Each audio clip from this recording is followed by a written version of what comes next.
Hello, everybody. Welcome to Chuck Furuya Uncorked. So, Kali's to the far left, and our featured guest this week is Micah Suderman. Aloha. He's Food and Beverage Director at the Royal Hawaiian Hotel and the Sheraton Waikiki. In addition to that, he and his wife have purchased or took over a restaurant called Zia's. It's in Kaneohe. It features Italian food, and it's a very cool restaurant. And interesting story, Kali, in case I think you know this too, but that's where he and his wife first met 20 years ago. I didn't know that part. So we actually met at Kalapawai. Oh.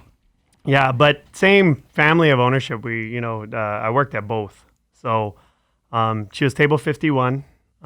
She came late at night, and one of my go-to lines when pretty girls came in late at night was, hey, kitchen's going to close. You can stay as long as you like. Once we get the food in, I might join you for a couple glasses. And that's so funny. In case you don't know, that's his wife's name. So funny. So funny. For real. Yeah, for real. And I think it's pretty appropriate that our first episode that we're shooting at Treehouse Co-working Space in Kailua is with a Kailua Boy through and through. So, and just like you. So, just to give you some history, in addition to that, he's also one of our top wine professionals, sommeliers in Hawaii. He's all about service and hospitality, and he's a really good taster. And he's best friends with Chris Ramel and Ariana Suchia, and he hangs out with all the top sommeliers. In addition to that, in 2018, I believe, Wine Enthusiast magazine, which is one of the top wine magazines across the country, he was 40 under 40, which means he was featured as one of the 40. And so he's done a lot in his short lifetime. So it's our honor to have him on the show and provide different insights into the thing. Mm-hmm. And let me just make sure you understand what's going to happen now. So as you can see, we're introducing Micah. We're creating the mood, creating the hangout and talk table. Story, And then after that, after a while, when he gets tired of hearing from us or talking to us, we're going to ask Ariana and Chris Ramel to come on. And then since they're so close with him, and Kali and I are outsiders. Definitely outsiders. No way. And then we're going to ask them, since they hang out so much and they know him so well, to ask further questions that we get more complete insight into Micah and the dark side. Dirty laundry. There you go. Dirty laundry. If anyone's going to air that out, it's Chris, too. Yeah, well, I don't know. Ariana working in the same office as me for a couple of years. She's seen some stuff. So I think we should start off with maybe tasting the wine. Normally we taste the wine at the end, but just as a warm-up, let's taste this wine first. So at Zia's, he recently brought on Chef Keith Endo from Vino Restaurant, is now at Zia's in Kaneohe. And so lucky. Yeah, and Keith Endo is very creative. He's but country-style food, not fancy food. Yeah. And he's well-versed in Oriental as well, but because Zia's is Italian, he's doing all these country-style dishes that one would have somewhere along the Mediterranean countryside and basin, right? So it's that kind of food. So their first, that I know of anyway, wine and food pairing dinner happened this past Monday. Yeah. And so it featured Keith Endo's food and Micah pairing the wines with it. And the first wine that he did with the seafood sausage and the lobster uni sauce is this wine. Which was ridiculous, by the way. Yeah, that was crazy. That seafood dish. Sausage still is blowing my mind. And it was very different than the way he did it before. So instead of the sausage looking like a hot dog in the casing and full, that's how he did it before. He cut it up like this. Yeah. And then he just shingled served it like that. Yeah, on top of each other. And it was pretty cool with the fennel and the black pepper. And then the lobster uni sauce was very different than what he's done in the past. Right. I thought it was wonderful, texturally, flavor-wise. And so the wine that you paired with was this wine. So let's talk about the wine first from your perspective, and then why you paired it with the seafood sausage. For sure. What is this wine, first of all? So this is Roland Levantro's Petit Chablis. So it's basically 100% Chardonnay from Northern Burgundy. And Levantro is an awesome family-owned producer that you turned me on 2 years ago. And one of the things I fell in love, especially with the Petit Chablis, is sometimes Chardonnay can be noisy in terms of what the winemaker's trying to say with it and whatnot. And what I loved about Levantreux is his wines are so transparent. You really taste the essence of the region, the terroir of the region. There's very little bitterness. Chablis is naturally super high acid, which is why I really liked it with that dish, because it was like that fresh squeeze of lime on the dish and whatnot. And it also has just more soul and savory and saltiness to me. The wine, tastes almost like the ocean. That aftertaste after you pick a fresh opihi off the rocks. This is the one. Yeah. Ariana, you at that dinner described it as precision. Yeah. That was the one word. It's very precise. It's very It's very pure. He used the word transparent. Yeah. Transparent, pure, and precise. That's what makes this wine so special. So if I can just add my 2 cents into this whole thing. So first of all, let me say this. So Petit Chablis is a specific area within the Chablis area. It's a different appellation. So don't get confused between Chablis and Petit Chablis. Right. I was with Roland Levantreux, and he was standing in this vineyard, and he wanted to show us that on this side of him was Chablis, and on this side of him, on the right side of him, just right in front of him, was Petit Chablis. So although the vineyards look contiguous and the same, legally they're not, and in his mind they're not, even though he said, I can't explain why. The scientists will tell you on this side, the Chablis side, there's more Kimmeridgian limestone. Right. And on the Petit Chablis side, it's Portlandian limestone. So it's just a very different kind of limestone, subtle, but different. Right. And so that's why that delineated line there separated Chablis from Petit Chablis. So from my mind, Petit Chablis is a little rounder, a little more casual, not so precise, and Chablis can be like a laser beam. It's just so sublime, a little bit more pure fun. And riveting. Yeah. This one is a little more fun, a little more casual. And the second thing I want to say, whether it's Petit Chablis or Chablis, this is the exact wine, the Chablis and the Petit Chablis, that when people tell me all the time or ask me, that scientists, when you read their reports, they're saying that a vine cannot pick up the nutrients, the terroir, et cetera, in its root system, transport it to its vascular system, and then put it inside the grapes. They said there's been no scientific proof that actually happens. Right. Well, I always say in reply, Chablis and Petit Chablis, when you smell it, that saltiness, that seashelliness, it's totally different. It's got to come from the ocean. It's in thousands of miles away.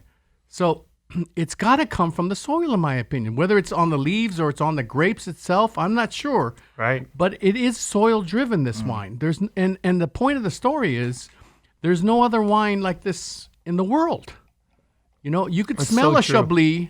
Chris can, Ariana can, and Micah can, and everybody would say in a blind tasting, this is Chablis, just because of the minerality of the wine. Right. I mean, you can tell the difference between a Burgundian Chardonnay out of the Côte de Beaune versus a Chablis in a heartbeat. I mean, it's completely different things. And even though, there's a little bit of distance away, but Chardonnay from the same region, from the same kind of area, and it is absolutely different. And the terroir of the wine absolutely comes through. So, yeah, I've read things like that too, where it's just like, the scientists are like, scientifically, not possible. But you put up 4 Chardonnays from the same region, they all are going to taste different based on where they're from, no matter what. And that's just the beauty of, I think, winemakers, especially like Roland, he lets that transparency for me shine through in all his bottling, Chablis, Petit Chablis, his Grand Cru, everything like that.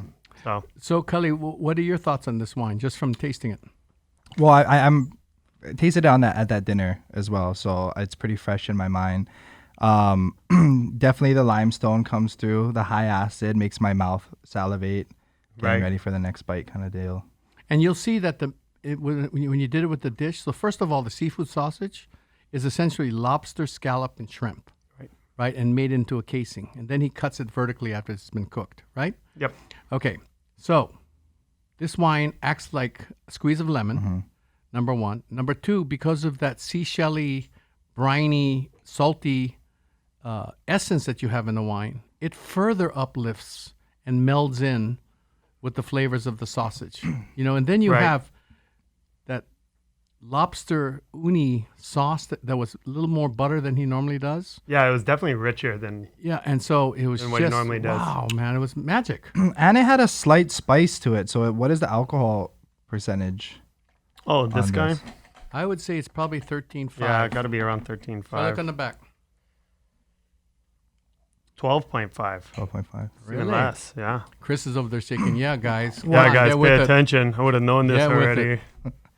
Well, and maybe we can segue this into talking about, your upbringing and what got you into wine, because I know that we talked about that on the phone maybe a couple months ago about a local boy, Kailua Boy. I mean, working at neighborhood spots. Like, why did you get into the world of wine specifically? Yeah, so World of Wine specifically was really, I'm a true blue restaurant guy. Started working at Kalapawai legally at 14, but for years before that was making sandwiches, stocking beer and wine, and whatnot. And, just like all young kids, you're working, you're going to college, trying to find out what you're supposed to do. Chinese grandmother saying, you better be a doctor, otherwise I'll disown you. All that good stuff. And, I just wanted to be really, really good at taking care of people. And it was one day actually at Zia's when I was a waiter that I decided I wanted to be all in this industry, everything it had to offer. I had this couple who had their first date, got married, and brought their baby into the restaurant. And it was like this really cool celebration that, I got to see over the last, 4 or 5 years of this couple's evolution together. It was really special. On the other side of the restaurant, I was taking care of a family of about 10 people, and the matriarch of the family had passed away. And here I am, like literally stuck between two like super momentous occasions in people's lives. And it all happened around the vessel of the dining room table. And it hit me like a ton of bricks that this is the vessel in which humanity happens. And when you can curate and provide an experience that makes all those life experience happen even better, I was like, what more do I want to do? And whether that was cooking food, because I cook as well, or just knowing my product really well, that's what stirred the dive into learning. And I learned the business side, probably first. That those really, my mentor and Don Diamond and his son, Lindsay, my best friend. That's Kalapawai Group. Yeah, the Kalapawai guys, right? and Zia's, and that's who I bought it from. That's what they taught me. They were really good at making it to where, I knew the finances of the business and could run a cash-based business in the black without going in the red and all that stuff. Actually, my first GM job with him, he meets me in the parking lot, throws me the keys to the building, and is like, "Keep it in the black," and drove away. Man, I lost it. It's horrified. So seven restaurants closed, and then you learned your lesson, or no? Yeah, right. Basically, He shows up a few hours later and said, just kidding. Man, I remember the first time I had to ask him for money because I didn't have money for payroll, and I called him up. I was like, "Hey, so I don't know what I did," and he's like, "I know what you did. I've been watching you do it." And I was like, "So what do I do?" And he's like, "Well, what you're gonna do is write up an agreement, a loan, interest rate. Look up the legal federal interest rate. You're gonna take a loan from me. How much for how much you need? So how much do you think you need?" I was like, "I don't know." And I was trying to lowball because I was so embarrassed, right? And I was like, $5,000. He's like, "You need 15." He's like, You had to take out a loan for 15 from grand? him for 15 grand to keep the cash But flow he enough put it in in the thing. And I was like, "Okay, I'll write it up." So I wrote it up. I called him. I said, "Hey, it's ready. Whenever you want to bring the check in." And he goes, "I already dropped it in the safe last Tuesday." Wow. I mean, that's the kind of guy he Wow, was. that's You know what I mean? That's a real safe call. Yeah, no, I mean, he didn't trust me all that much. So, but, it was one of the greatest learning lessons. And what it taught me was you got to be good with your money and with managing your business in order to be able to do the things you want to do. And then as I progressed, I really, I was already doing wine dinners for years before I became a sommelier, and Lindsay had started this second Sunday wine tasting at Kailua Boy, which is a Don's free, son. yeah, Don's son, which was a free wine tasting out in the parking lot. We used to study wine together and taste and learn and whatnot, but not in like the structured master court way. It was just, let's taste everything we possibly can and learn as much as we can. And then at a certain point, you know, I went to Southern and started selling alcohol and wine. Is that when you first met up with Chris Ramel? That's when I met Chris Ramel. But you know what his job was? Computer analyst. You said he was the guy that you would ask for your bonuses if you sold. I'd be like, bro, did I sell enough Jim Beam honey tea? Come on, tell me I sold it. He'd be like, nope. Wait. Dang it. He doesn't pronounce it analyst. Maybe I'm wrong. I don't know. He pronounces it different, but I don't want to say what. I don't want to make any wrong cracks. Oh, got it. Okay. Annals.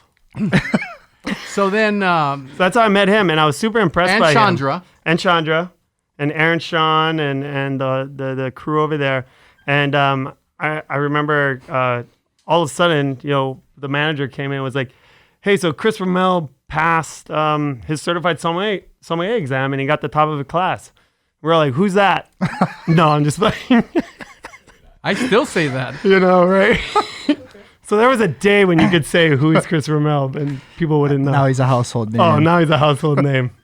But so when I was talking to you before we started doing this podcast, you had commented that you got into the world of wines because you're kind of always jealous that Hawaii never had, not jealous, but like always wanted, you know, something that Hawaii bottled up and the world experience. If you want to talk about that. For sure. So I'm naturally I'm pretty highly competitive, even though I have a pretty mellow demeanor. I'll stay up at night trying to figure out how to be better. What it was I noticed that we'd always travel to other places to get inspiration in food and beverage. And you just never heard of people really coming to Hawaii to get that same inspiration in that intensity, like San Francisco and New York City and all these places. And honestly, like I was jealous of that. I was like, how come we're not that good? How come we're not that disciplined in terms of knowing our trade, knowing our craft? And that's when it really hit me. Like I was like, you know what? If I'm gonna be, you know, now I'm selling wine, I'm not just running a kitchen or running a restaurant or two. I am, you know, selling wine. I want to be the best I can be. I want to be able to provide the best experiences I can.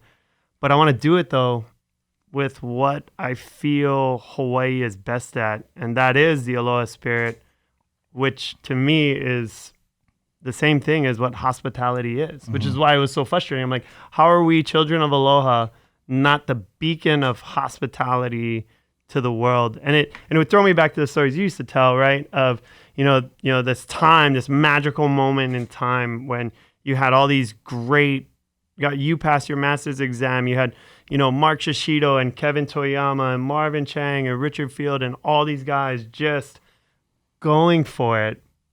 As well as the chefs on the other side. Yeah, as well as the chefs, with Roy and Alan and Ed and all those things that they were doing. And then it was like almost like mid-late 90s, just lost steam and just where did it go? And it continued on with this just lackadaisical, just no pride in craft. We'll just say it's a different chapter. Right. I mean, I don't want to say anything bad about it, but But the point of the story for me, just to moving forward, would be that that's the thing that really captivates me, specifically during this pandemic shutdown, you know, with everybody closed down and there's not a whole lot of get-togethers and everything. Right. Is I see this camaraderie getting stronger.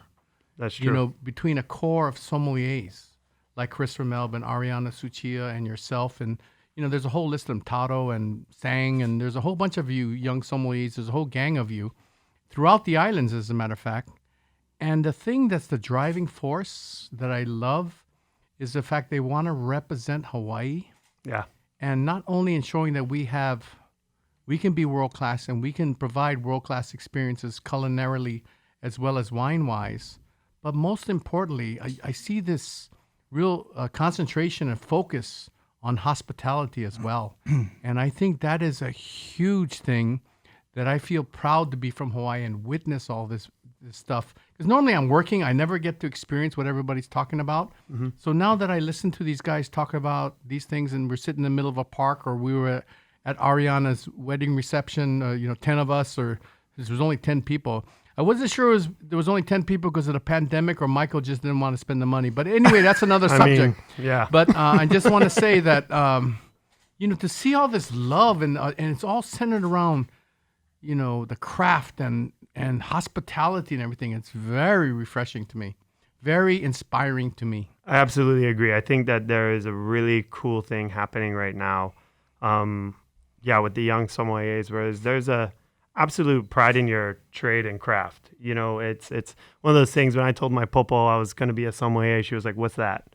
Like, well, it's like a really good waiter that knows a lot about booze. She's like, "Get out of my house." You're not a doctor. Yeah, you're not a doctor. You're dead to me. But it's really neat, and to see this kind of reinvigoration of the pursuit of this adventure that truly is wine and food. Like when you taste food and you drink wine, you get all these flavor combinations. You're drinking history. You're also eating it. That food had a source. It came from somewhere. It was derived from something hundreds of years ago that built it into what it is today. And we get to partake in that and experience it at whatever level you choose to. Sometimes I just want mac salad and terry beef and 2 scoops rice and call it good, and have a glass of CF Riesling with it, because I love that sweet teriyaki sauce with that. Even though it's beef, it's so tender, it just melts in your mouth. Well, and on that note, I feel like if we're talking about people never really used to come to Hawaii for cuisine inspiration, I think they are now. I think that plate lunch is definitely becoming a bigger thing on the mainland as a sidetrack. But Poke, yeah. Poke bowls. In California, there's like all kind of plate lunch spots open. I think Aipono Cafe or something like that, which is cool. But I lived in the Midwest for a while, and they need more local food over there. I'm just saying. I mean, you can only have so much fried chicken and hot dogs, man. You're gonna eat fresh ahi poke and No. Okay, there we go. So this whole talk about hospitality and all this movement thing, I think it's a perfect segue right now for us to take a break. And for all of you, as I mentioned in the beginning, we're going to do 2 segments for this interview. So Kali and I, of course, wanted to welcome Micah here to the podcast. But at the same time, I really want you to experience the synergy and the energy and the friendship and the bonding and the camaraderie that the 3 Stooges have. Ariana. Wait, how is she a stooge? She's junior. Wait, Ariana. She's junior boy. Ariana, Micah, and Chris. Curly Ramel. So, stay tuned. We'll be right back with the 3 Stooges of wine. Aloha. I like that. That was good.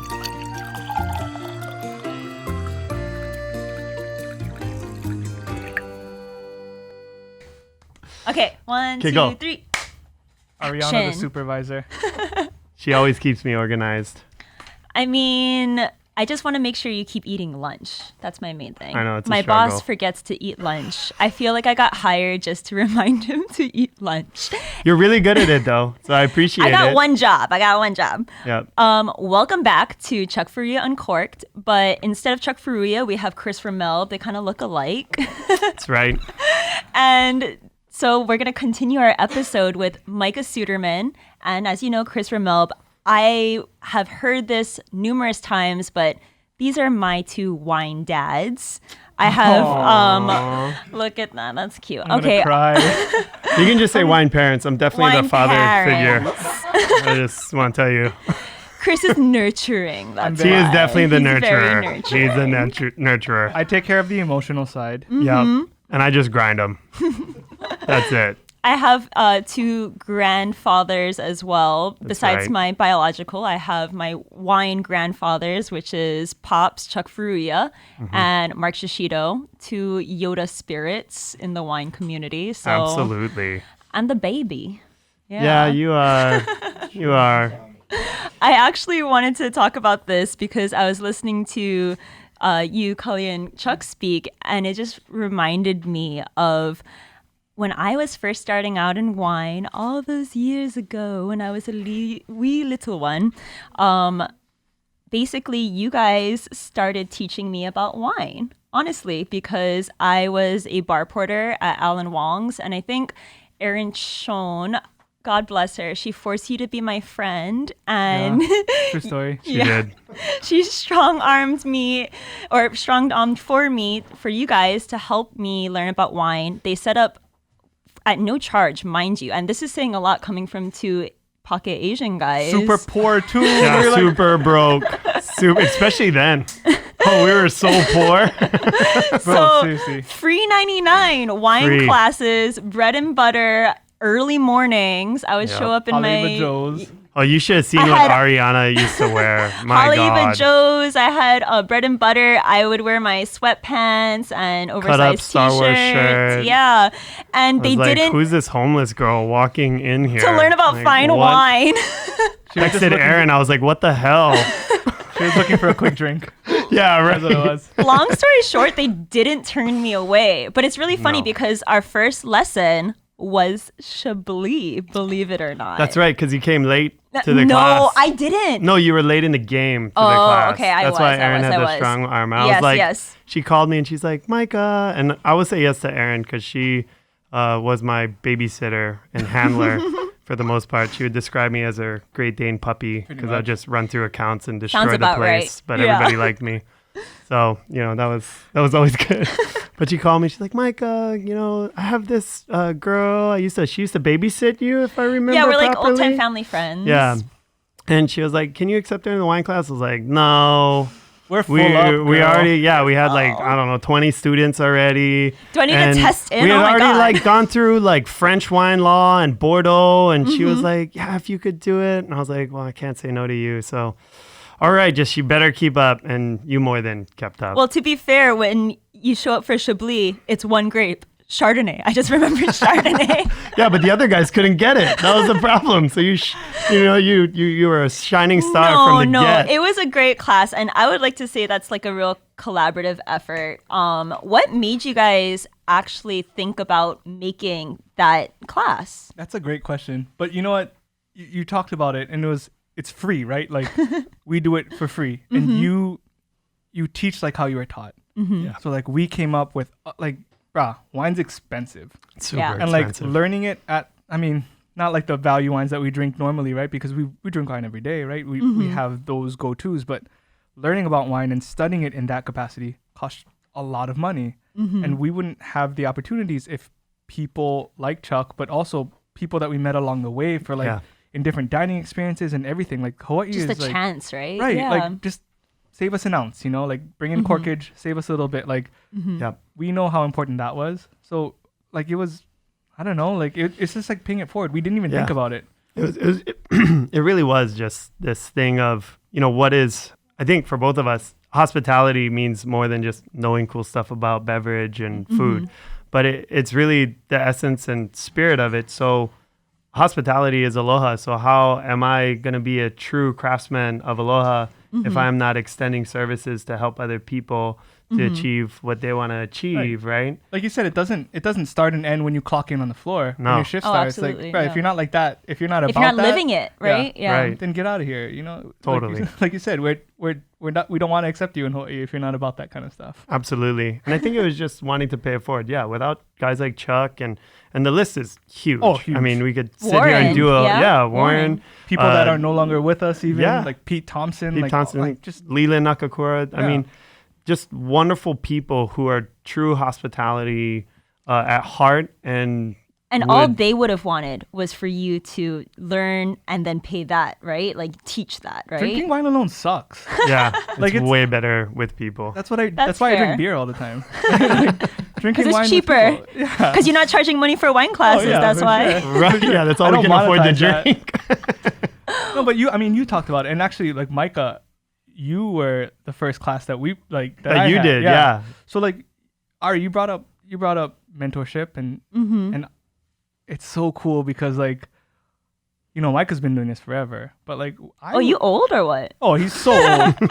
No, he started young, right? Like, we'll be nice. I started young. okay, I started okay. young. Come on. But like, it's so cool because I don't think we've been doing it for a very long time. Like, I still think of myself as, always learning, always trying to evolve. But you recently took some classes of your own that you started. Yeah. Right? That was a super proud moment for me. Oh my God. It was like chicken skin stuff. For sure. I was like, Ariana has students. Oh my God. We got grandkids.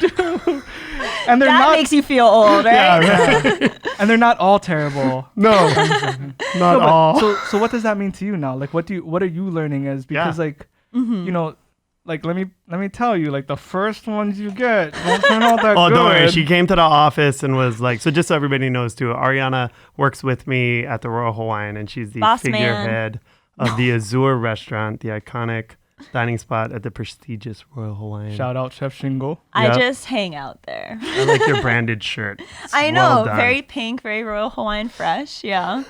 I think something that is really pivotal to not just the Royal Hawaiian and being this iconic hotel in Waikiki, but also what do we want? You said this with Chuck and Cully. What do we want Hawaii to be, right?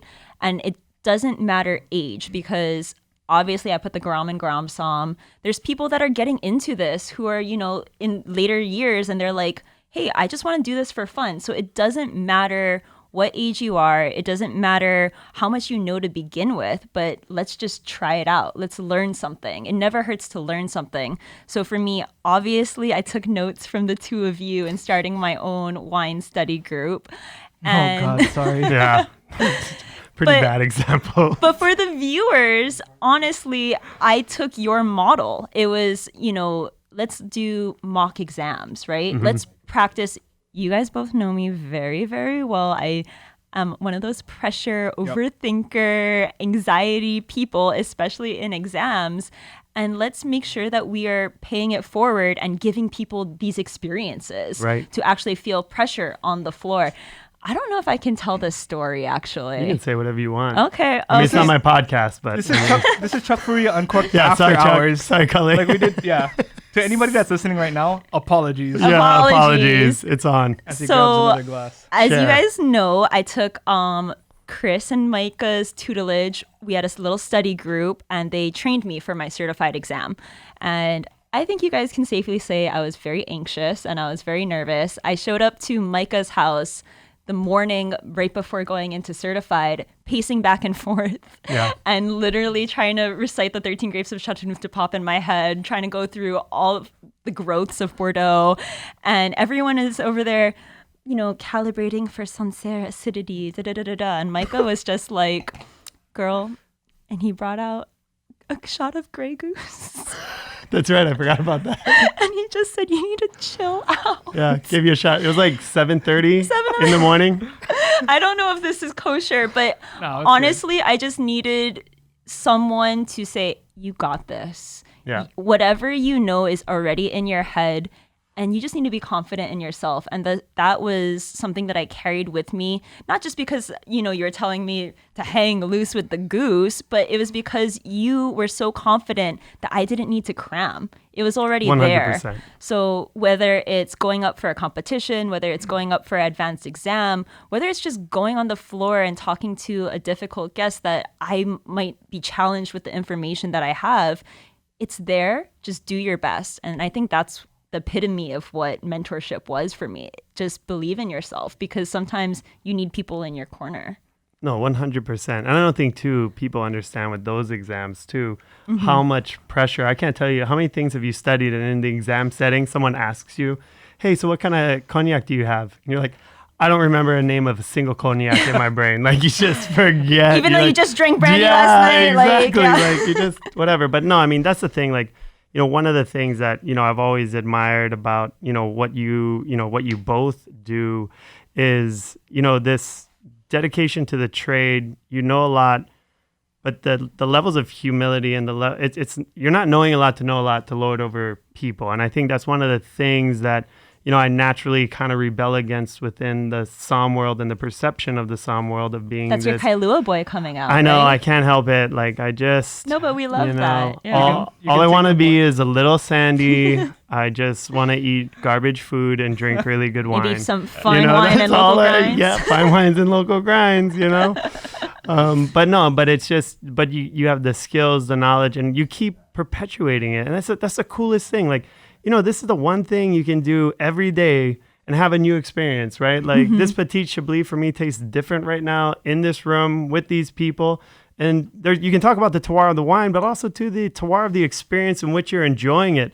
As it was cold when you first opened it, as it warms making up, the memory, making the memory, it solidifies it, right? I mean, I jokingly say when people say, "How do you remember so many things?" I'm like, "Well, I just study it going in and coming out every day." It's just one of those things. And again, that's the Kailua Boy in me. We like to party. Everybody thinks he's joking. No, but that's real. Nah. That's real. I love that. Okay, so I know you a little bit through your sales rep, when I was a bar porter at Alan Wong's. Yep. But I want to ask Chris, what was Micah like Oh, working God. at Southern? That's just such a scrub. Like, for real. Yeah. No, I mean, we You wanted to be that, Oh my though. God, yeah. You wanted to Yeah. be a scrub like me. No, I mean, we instantly connected. For Yeah. Sure. But like, it transcends like, oh, cool. We're like, we both like restaurants or whatever. We both like this. We both like drinking. Because we both everybody like- likes restaurants. Right. Yeah. Right. Yeah. But it's just like, it's just the mana, It's just like, oh, this guy is cool. Like, he is. But also, too, a lot of people see us in this light. Hey, guys, I'm just drinking wine, doing a wine dinner with cool chefs. Must be and nice, Just, that kind yeah, of right. mentality, And all the yeah. accountants in the room that can afford that dinner that we can't are like, wow, your job seems so cool. But, Right. The thing, working with Chris at Southern was so pivotal. And I would say it's for both of our success, just because, I want to take credit for some of your success. That's the only reason we took Ariana as a student. We're like, oh, I think she's gonna be good. Yeah. Come here. Yeah, we're gonna look super good after this. Claim you. No, but Oh, how come you're not winning? Nah, there are joking. there are a few. Bro, I was last pick on the dodgeball team. Don't even lie. It's all right. It's just because you dress the way you did. and show up late. Show up late. I'm on So, Hawaiian time. But one of the things, like with working at Southern with Chris, it wasn't only like just that spirit of Aloha, the sense of humility, the hospitality, and the dedication to craft. There are few people that can grind and keep up with the pace that I'll work at than Chris. Chris that's kind. was That's a hip to compliment. hip with me, not in a weird way. but in a weird as way your dad's. too. Yeah. Wait, hip to hip? But yeah. But I mean, if there was an event, like he wouldn't go home unless I went home, and I wouldn't go home unless he went home. I remember nights sleeping in our cars, Oh, yeah. and me crashing Not on in a his weird way. couch. Yeah, not in a weird way. And it's one of those things that the bond that you create when you work in this business, Oh, yeah. as I've done with both of you, is this one of complete camaraderie. Like you go to war with each other. Like people don't see, they see this part, but they don't see the 18 hours it took that day to get to that point, to get it perfect, to get it just right. Are the wines at the exact right temperature to deploy at this dinner? Is the food going to come out on time? Are we Glassware going to be able to clean cut glassware? Yeah. 300 back scratchers with a battery powered circular saw at the Republic, so some guy can have a garnish in his drink while you're holding it and the other guy's running it in between your hands? Like, it's just one of those things that, I think one of my favorite things, just speaking about on the Southern side when I was there working with Chris, was that, all that stuff that everybody knows about him was there, but what people don't know, I think, about either of you is the level at which you hit the pavement. I mean, it's an obsession, the way We got a y'all little work. bit And a little it's- bit crazy to be in our for industry. sure. A little Yeah, bit. you got to be a little Just in off. case. That's a huge compliment coming from you because you're the hardest working man in show business right now. But I will take that a step further and seeing like that camaraderie. We can name our colleagues like Chandra, like Yeah. all these people, and like Warren Sean. Oh my Yeah, God. Warren, Yeah. God. But just taking it a step further and saying like you need competition, right? Yeah. You need a little bit of competition. It's not even friendly competition. It's like brotherhood and sisterhood. Yeah, Like, exactly. hey, if I'm coming at this level and like I expect you to be at my level. Yeah, with No one me. wants to right? be the weakest link, right? No. Yeah. Right, which is why I think this movement now is so cool because you said it, right? Like Hawaii was a place. We had HRC, we had Truck Furuya doing these pairings. We sold the most German like Riesling per Yeah. capita. We sold more Peace Porter Gold Trucks Totally. than they made in the appellation somehow. Like, was it counterfeit? Who knows? But like at one point, we were this place. Like we were the destination. And for whatever reason, we got lax. And now this movement, there's so many people that are unnamed that you want to name that like, it takes a village. It takes a movement. Oh, it definitely takes. We all need to hold Everybody. each other accountable, Totally. Absolutely. Totally. which is what's happening right now. It really is so cool. cool. I mean, you think about it too, at such a critical time. You think about this. The hospitality industry is Hawaii's last great export, right? Happy memories to people coming in, experiencing it, and taking those memories with it. We don't produce anything for the world except that. And Gone in are a the t- sugarcane, gone yeah. are the coffee. all that's gone. Like we're not contributing except for great times. And the thing is, what's really cool with this shutdown, I think it has brought into question a little bit of like this mirror effect, like looking in the mirror, like where are we? What kind of exports are we giving out, within our restaurants and whatnot? And I mean, I know that's what drew me to Waikiki, like in the first place. I mean, I had a great job at Southern. It was awesome. Warren Sean was one of the best guys I've ever worked with. But his wife was definitely the better boss. Sorry, Warren. Shout out to Erin. Shout out to Erin, but she's the best because she used to babysit me. But, this is a unique time and an opportunity where we really get to rebuild what we're going to be known for, I think, for the next 30 years. Why people should come here. Why people should Yeah. come here. I think channeling Waikiki, going from your Southern experience to actually working again back on the floor, like you started as GM, now you're director. But I think something that hospitality encapsulate isn't just the guest experience, but your fellow coworkers and your employees and the team, right? So I know because I'm in it, you handle a lot of different personalities at the Royal. We're all very, very different. How do you lead something so eclectic? So I think it's by first recognizing that, when you're dealing with people, and so this, like you said, could be table side, it could be a coworker, it could be your boss. Or even the gangster artist chef. Oh, gangster artist chef. How do you, when he gets mad, he's mad. Yeah. But that's their terroir. That's Yeah. their nature, right? And actually, it's what makes them excellent as well. So good. But what it is to me, it's this. We're in the business of hospitality. And in my opinion, you cannot fake hospitality just like you cannot fake the Aloha spirit. You either have it or you don't.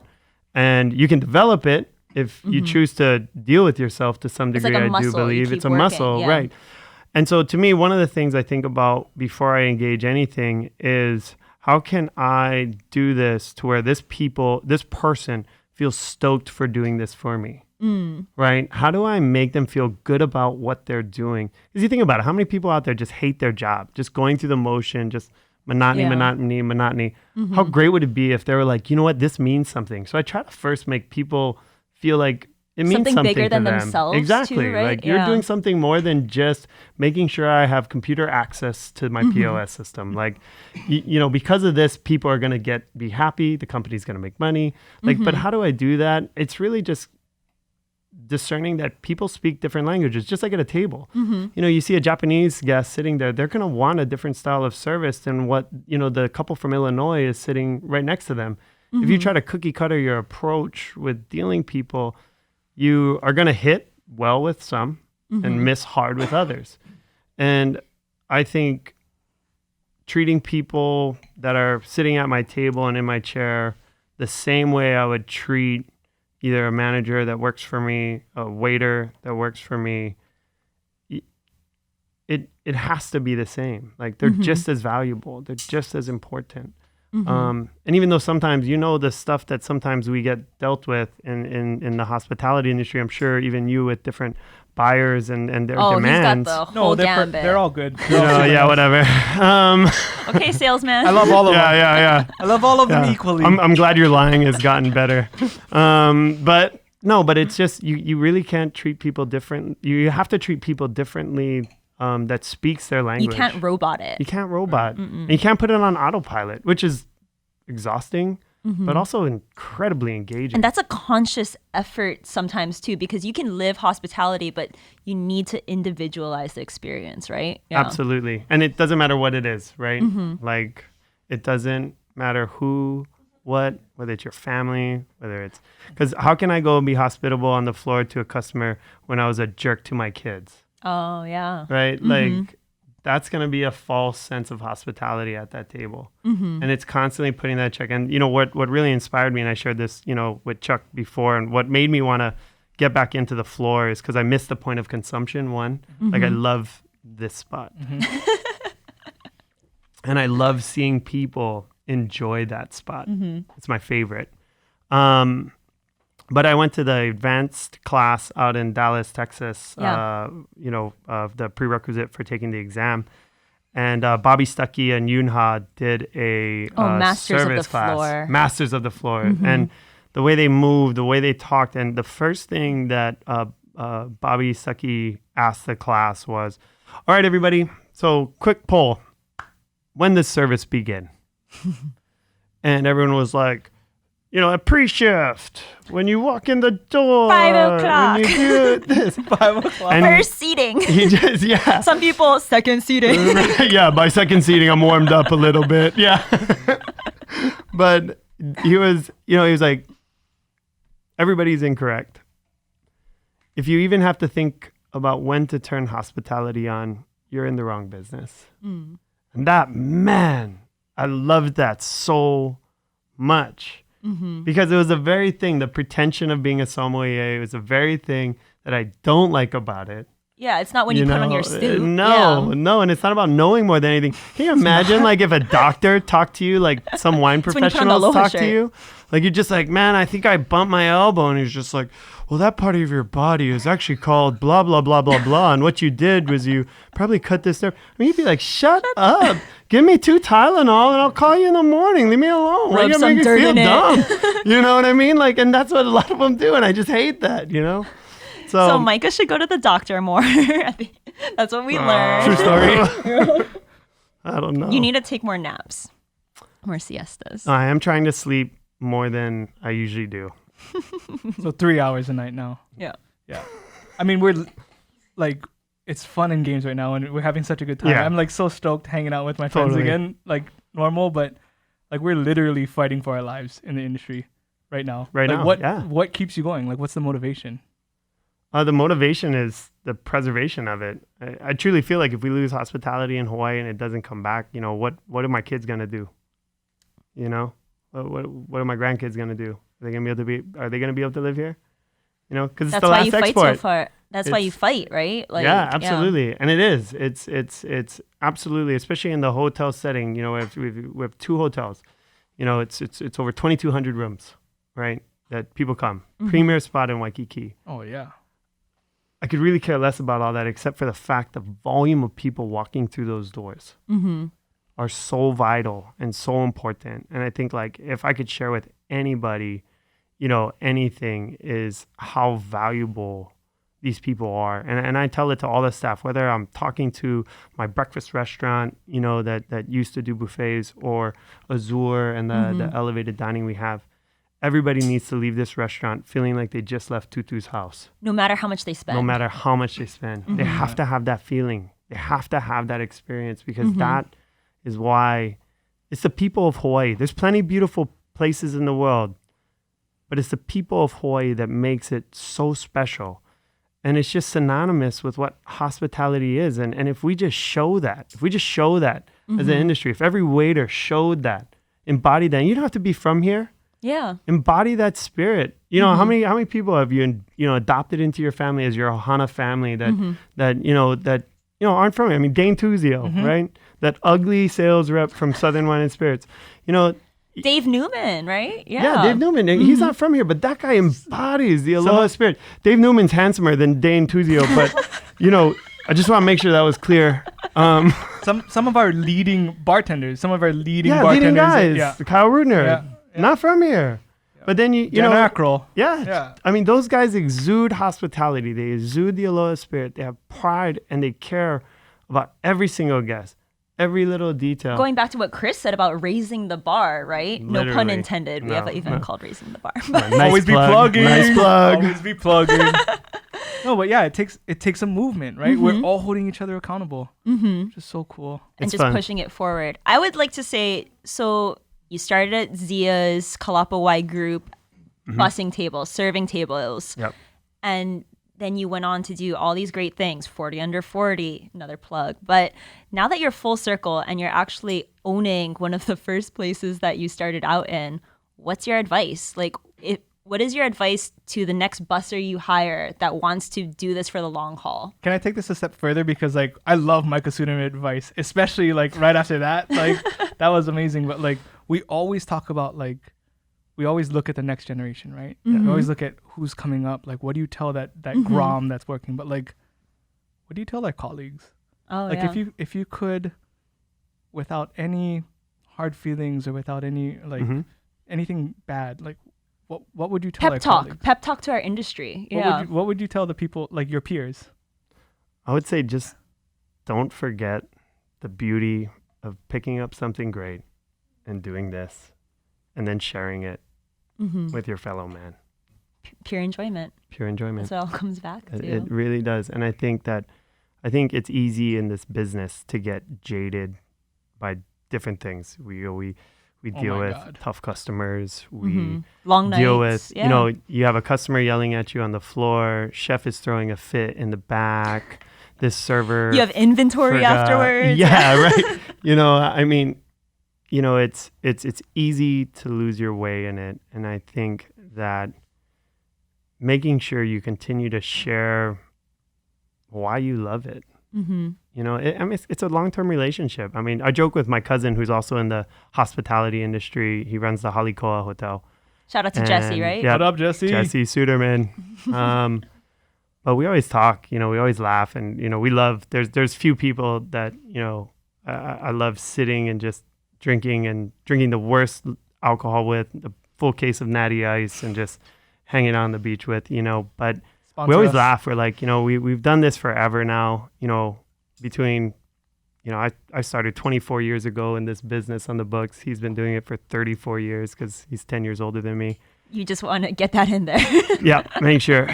But it's almost like, this beautiful high maintenance woman, and that's our business. Our high maintenance dude. Sorry to draw lines like that, but Michael whatever. Field would be very offended.